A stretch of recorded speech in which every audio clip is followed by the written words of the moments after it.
Los casos de violencia de género como estos de Cataluña no se producen solo entre personas adultas. De hecho, un estudio de la Universidad de Sevilla revela que un 12% de las adolescentes de entre 13 y 25 años han sentido miedo en una relación.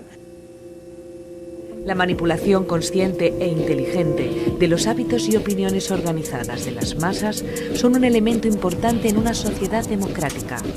Aquellos que manipulan este mecanismo no visible de la sociedad constituyen un gobierno invisible, que es el verdadero poder gobernante de nuestro país. Somos gobernados, nuestras mentes son moldeadas, nuestros gustos son formados, nuestras ideas son sugeridas, mayormente por hombres de los que nunca hemos oído hablar. En casi cada acto de nuestras vidas diarias, sea en la esfera de la política o los negocios, en nuestra conducta social o pensamiento ético, somos dominados por un grupo relativamente pequeño de personas que entienden los procesos mentales y patrones sociales de las masas. Son ellos quienes mueven los hilos que controlan la mente del público.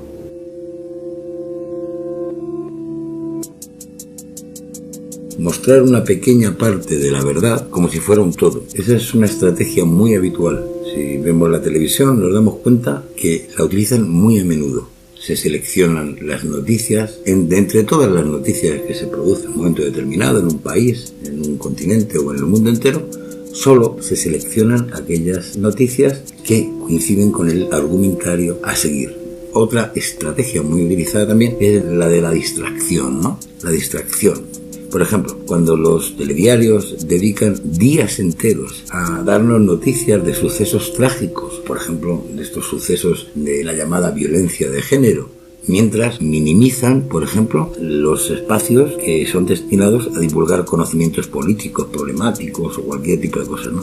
Bien, eso es distracción. Este tipo de distracción lo que hace también es que fomenta muchas veces el desinterés, otras veces focaliza el interés de las masas sobre lo que ellos quieren que tú te fijes, crean los problemas y luego también ellos mismos crean las soluciones. Y pongo también un ejemplo.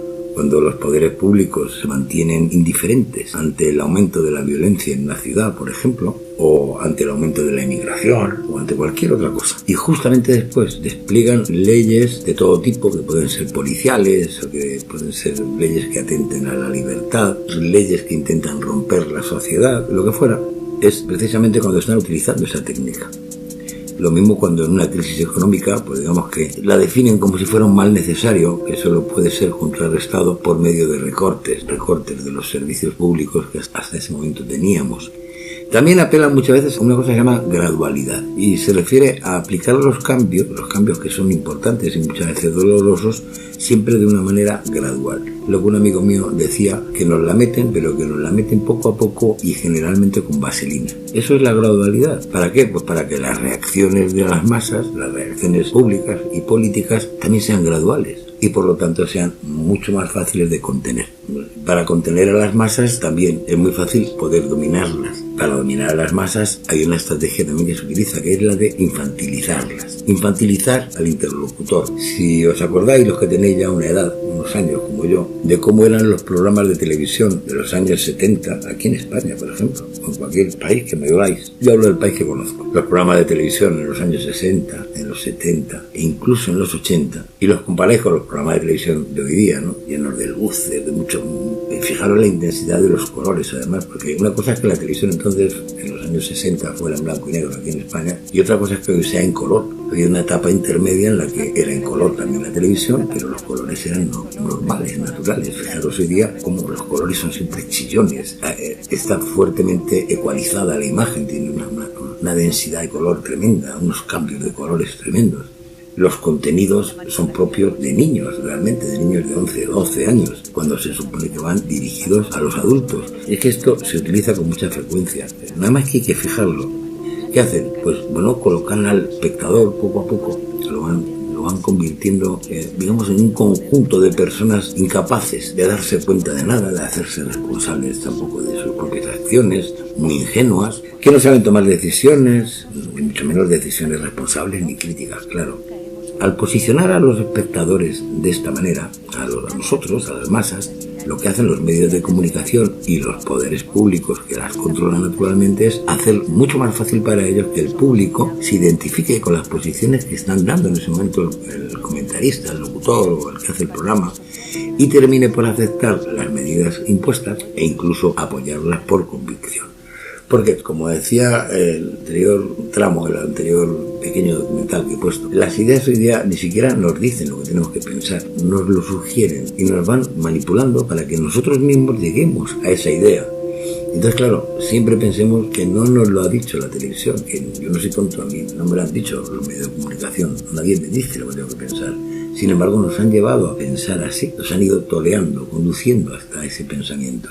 Pero por un sistema basado, digamos, en este tipo de estrategias, ¿no? Y en la sugerencia. Así, la idea aparece en uno mismo y uno cree que es una idea propia. Por lo tanto, es duradera, es fuerte, está muy bien arraigada.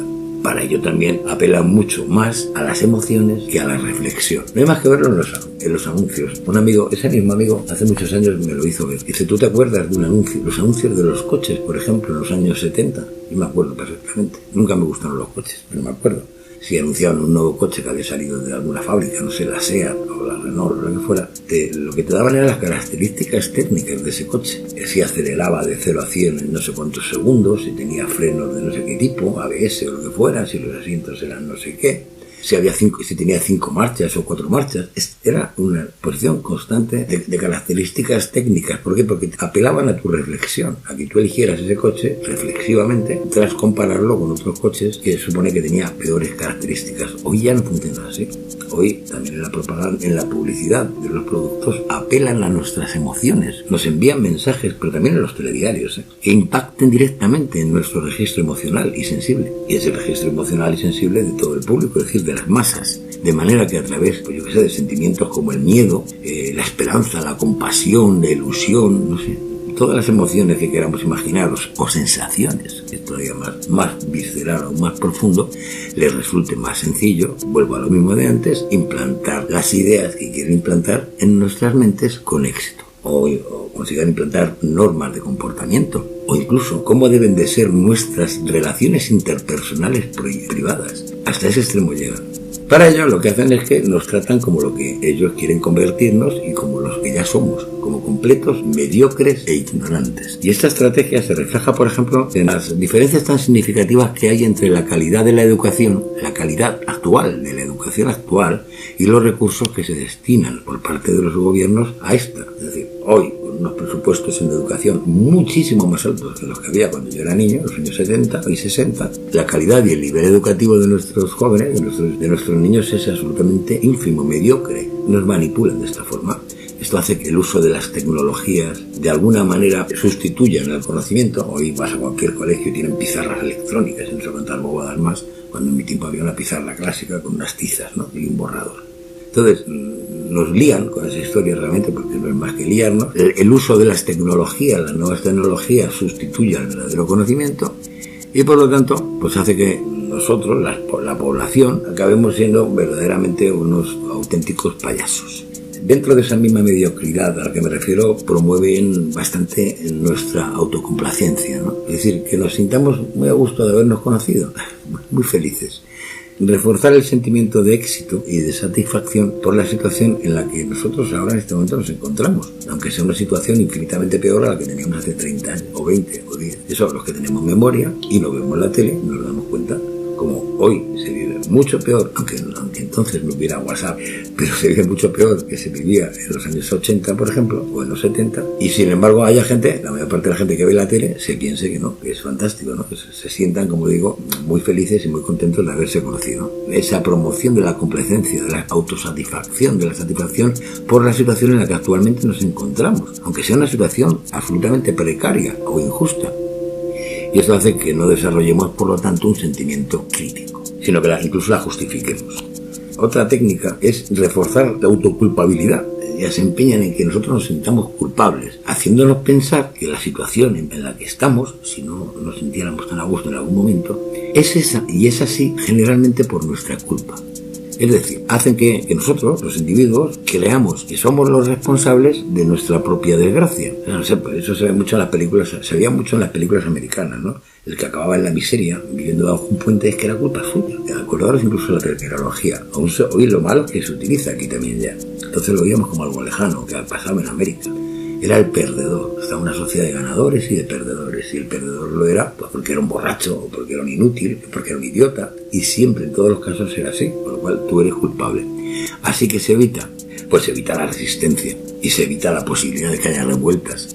Las personas, digamos, nos hacen que nos autoevaluemos y nos culpabilicemos, lo que a su vez acaba generando pasividad y favorece la aparición incluso de estados depresivos, de ansiedad y demás. Bueno, eso lo solucionan vendiéndonos Roma, vendiéndonos pastillas a punta pala. Sabéis que lo que más se consume son pastillas. Y un dato que siempre nos ocultan es el número de suicidios. Es altísimo, es la principal causa de muerte en nuestros días.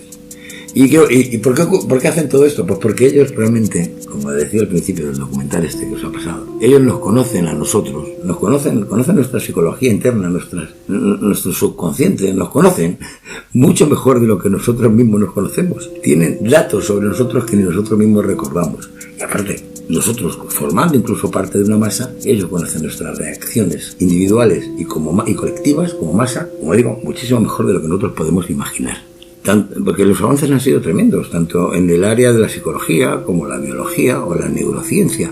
Y de esta forma es que han logrado tener un mayor conocimiento sobre nuestro propio funcionamiento interno que el que podamos tener nosotros mismos. Todo esto no lo cuento para que os asustéis, sino simplemente para que lo comprendáis.